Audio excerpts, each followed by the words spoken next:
Switch to something a little bit different here. Working on the pan seat a little bit. Took a few dings and dents and where things are bent up a little bit. Straightened things out. A little hammer and dollying on the anvil. And straightened out that edge. There was a little, like it had been backed into something there. A little bit of damage.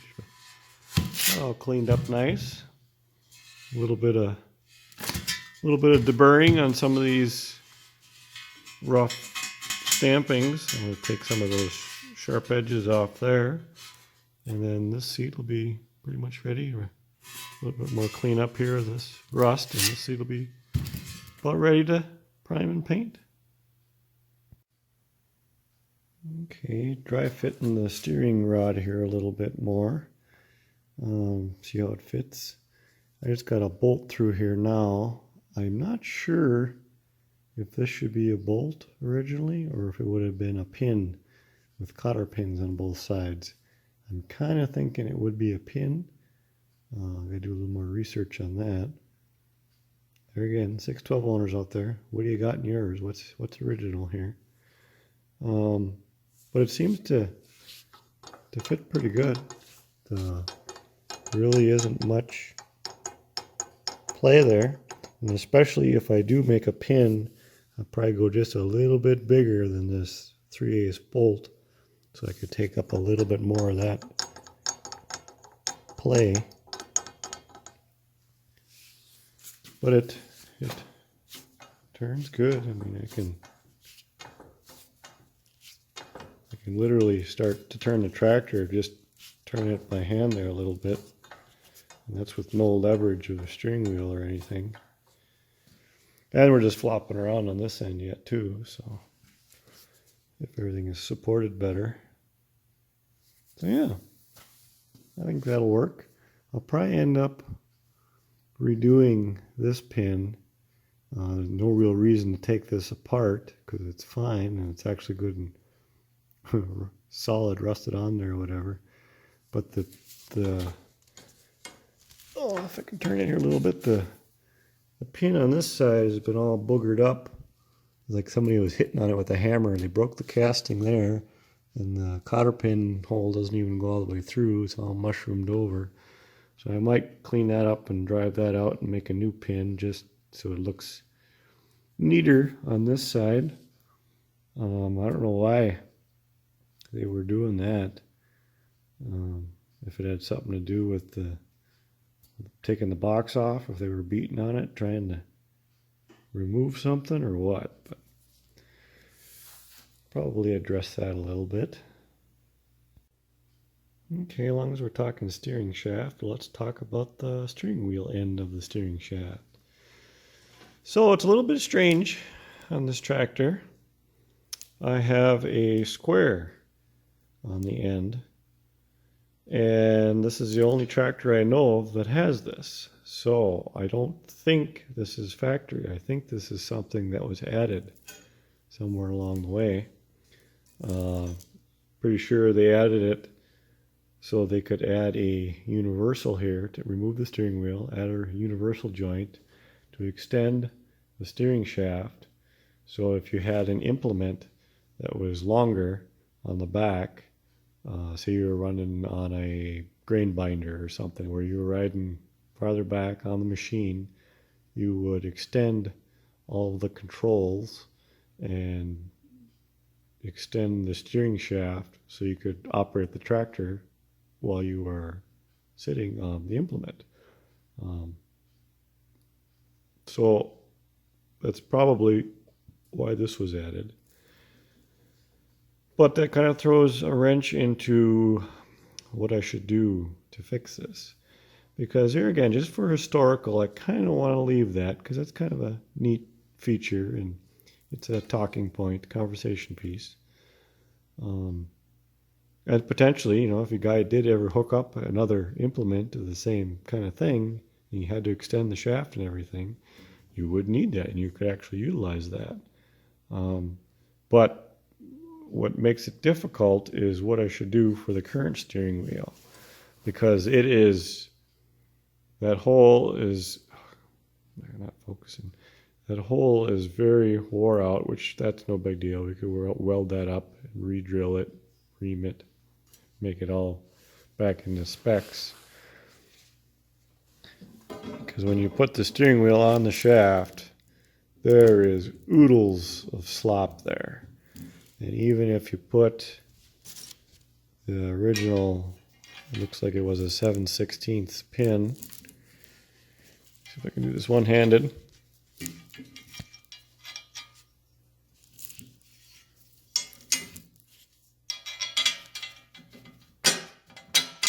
In, it is still super sloppy. So a guy could take and drill and ream this out for say a 1/2-inch pin, and that would solve some of the problems because this 1/2-inch doesn't quite go in there, so that'd be a pretty good fit. But it still doesn't fix the issues of it being so sloppy on the shaft. And even if you go back to an unworn part of the shaft, there's still a pretty good amount of slop on there. So either this was never machined to a very close tolerance, or it is worn, or both. So what I might have to do here is bore this out to true it up and make a little sleeve to put in here to get back to tighter tolerances on here. But it's difficult because you're only riding on a little bit of the shaft here. You don't have the full hub depth because of this square. So it's like, what should a guy do? You know, you could make a new shaft and fix the whole problem, tighten this up, but you lose that little bit of historical significance there. And you know, other than that, there's really nothing wrong with this shaft. It's not even bent. It's perfectly straight. And I like to use the original parts wherever possible. So I don't know. I'm still thinking about that one. And kind of interesting feature on the steering wheel itself. A lot of them, you don't see this. So it must have been only on the earlier 612s had this straight hand. They didn't have the spinner knob on there like you see on the later ones. And it was this way. You can see the pictures in the parts manual show this just a straight rod, no spinner. It's not like it was taken off or this one's been modified. I'm really confident that this is factory correct and original. You can see the original peen over in the back there. So I'm going to leave that the way it is. I'm not going to add a spinner knob or nothing because I think this is how it was. But we just got to figure out what to do with the hub itself, how to address that issue. And I think that would be a pin with cotter pin on either side through that again as well, and not a nut and bolt. To my knowledge, it would have been a pin. So, there again, you know, if you got any ideas, tell me what you think there.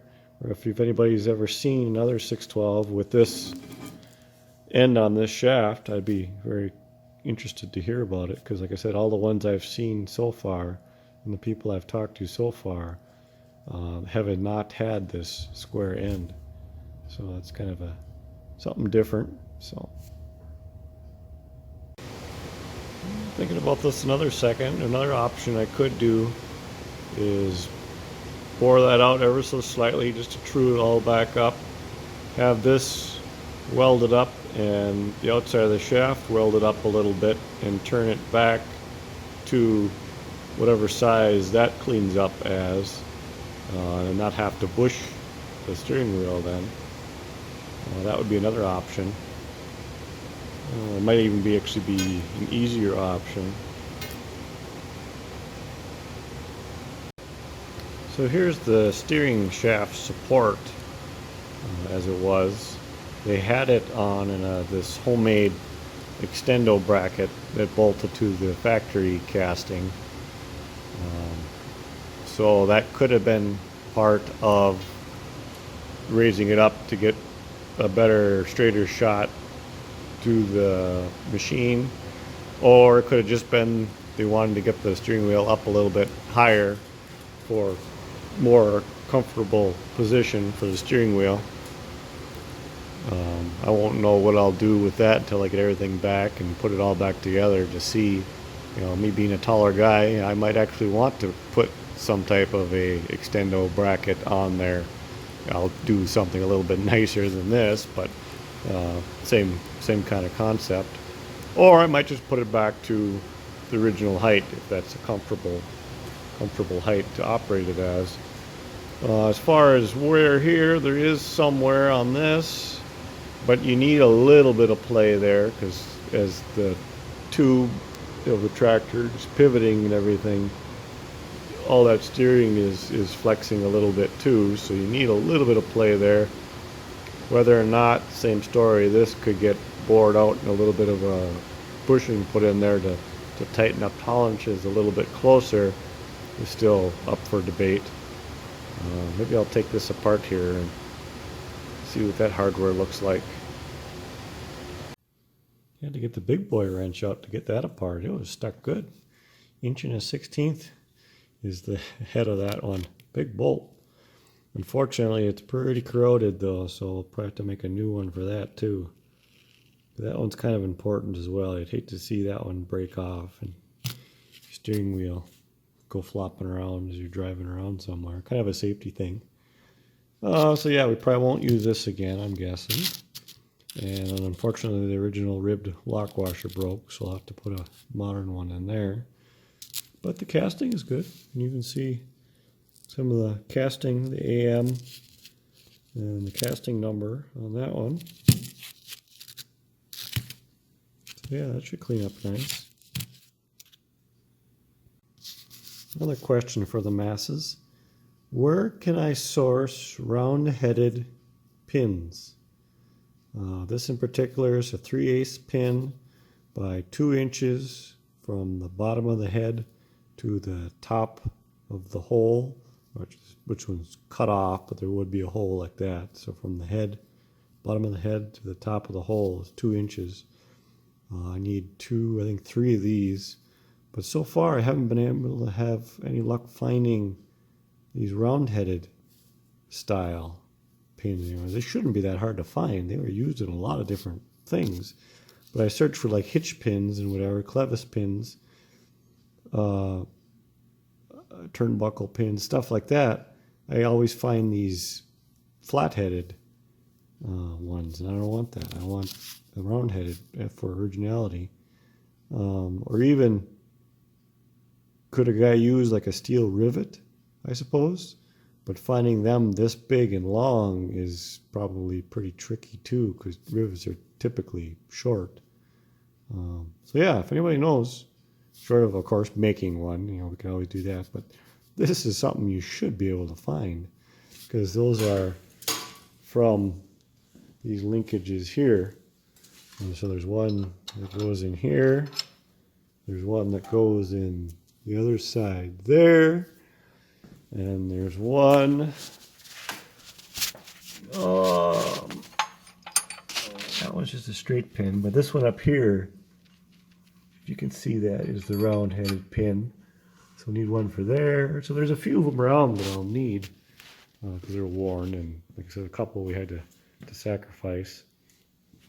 And even like these, if I could find a good source, I might replace these. See if I could get a little bit bigger one.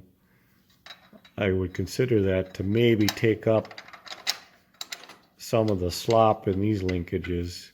It's not terrible, but it could be a little bit better, tighter. The tighter everything is, the better, in my opinion.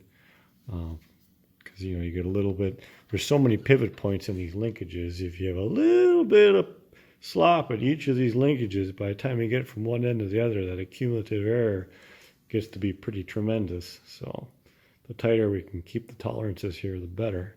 So yeah, if anybody knows a source for those type of things, let me know. So it's kind of a random video this week, but I'm kind of doing things as I think about them. So a couple weeks ago, I think it was, I pointed out that I didn't know what these 4 tapped holes were in this rear engine plate. They're 5/16 holes tapped. There's 2 on this side, and there's 1, 2 on this side. So I never gave a good shot of this back side of them. So you got, there's the 2 here, and the, where is it? 1, 2 here. So they're not the same spacing to side. They're wider there than they are there. And it's definitely something that was planned from the factory or whatever, because they come out in these casting bosses or whatever you want to call them. So they had planned them that way, I suppose, so there was more threads in those top bolts there, the top one of both sides. But why they're there, I have not been able to figure out so far. Some people that I have talked to do not even have these holes in their tractor. There's no holes in the plate there. I guess I don't know for sure because their tractors are together, so they probably can't see if the castings themselves are the same or if they don't even have that boss there. That I don't know at this point. But yeah, something else that I'm still puzzled over. So if anybody has any ideas or knows what's going on there, if your tractor has those holes, I'd be even willing to listen to what you have, because maybe if we can narrow down what year tractors have them. Was this something that was added later for some reason? I don't know what they would be bolting there, unless it was designed for some type of a implement or something, because that holes would be like here on the tractor, right? Once it's assembled, 2 on that side, 2 on that side. So is it for some type of a bracket to go down to mount some type of an implement maybe? I really don't know. I don't even have a good guess, to be honest with you. Kind of an odd spot to be mounting bracketry because it's in such a delicate spot there. You have your oil line for your oil pump coming right there. So I mean, there's a lot of chance for things to get damaged there.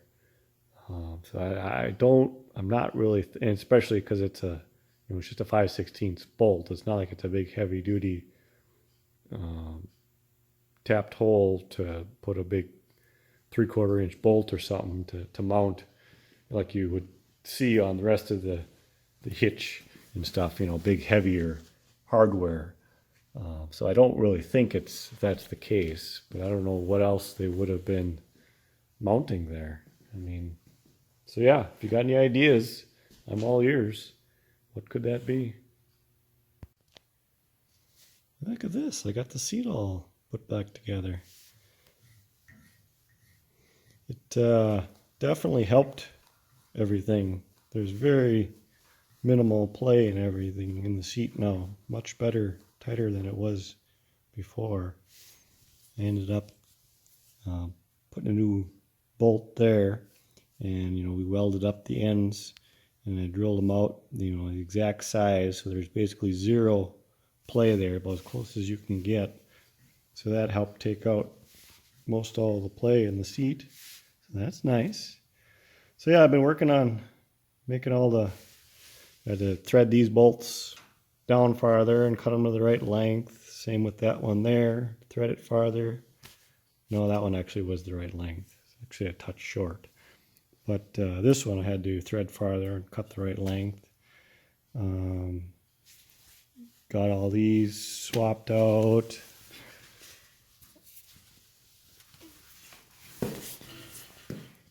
The correct hardware in there now. The seats, I got to come up with the right bracket for under here yet, and that's not the right hardware. I just threw it on there just so I could sit there and see how it worked. But yeah, that's coming right along. So that feels like a pretty good accomplishment for the evening here. It's about time to call it a day, go home and make supper.